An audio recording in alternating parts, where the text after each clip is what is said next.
And in that time, and this is the other amazing thing about Atlantis, right? From the time I left to the time I finished Quincy's record, they finished it, and that album did its mercurical rise to number one before I finished Quincy's record. And that's In 95. boom. Yeah, it was crazy. It was Oh crazy. my gosh, that's amazing. So, and then I mean, that album, Juke Joint, just the caliber of artists that are on that album is crazy. And Like, I had no idea. I had no idea, and that's why it was such a great experience. And Patty Austin in an interview one time, she's kind of Quincy's goddaughter. She said in an interview one time, you come into a session with Quincy, there's 2 hours of goofing around and silliness and everybody having a good time, and then we go out and we record for 10 minutes. But what happens in that 10 minutes is a reflection of that 2 hours of the craziness, fun, party atmosphere that happened in the studio. And it was like, yeah. And these guys, we're working with Quincy, man, but we're having a great time, and now it's time to go record. Absolutely, man, let's make it happen. wow, that's Yeah. so special. So what else are your favorite things about Quincy's energy and the way that he treats the musicians that he works with? Well, first of all, he treats everybody equally. Everybody equally. I never saw him treat a runner like a runner, right?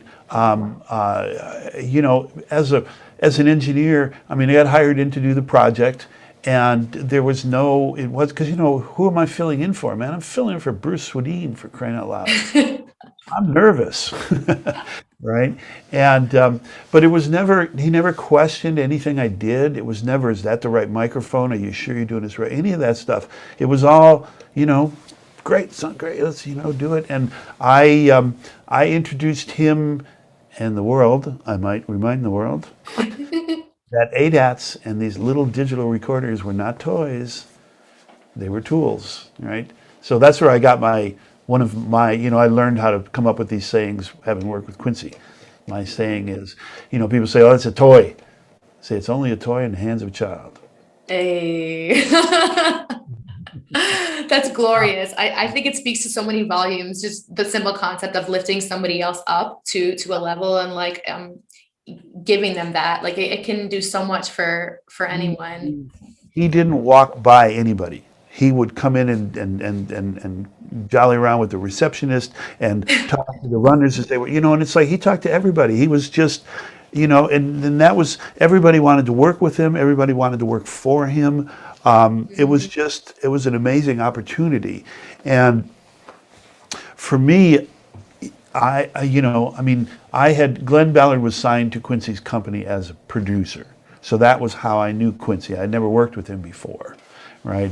And I got a call from his production coordinator about, Bruce is off doing history, yeah. No, yeah, he's doing history with Michael Jackson, right? And Quincy's going into the studio and needs an engineer and was wondering if you'd be interested in the project. And it was like, no, Got something to do. Got to mow my lawn. watch the Laker game, Right, right.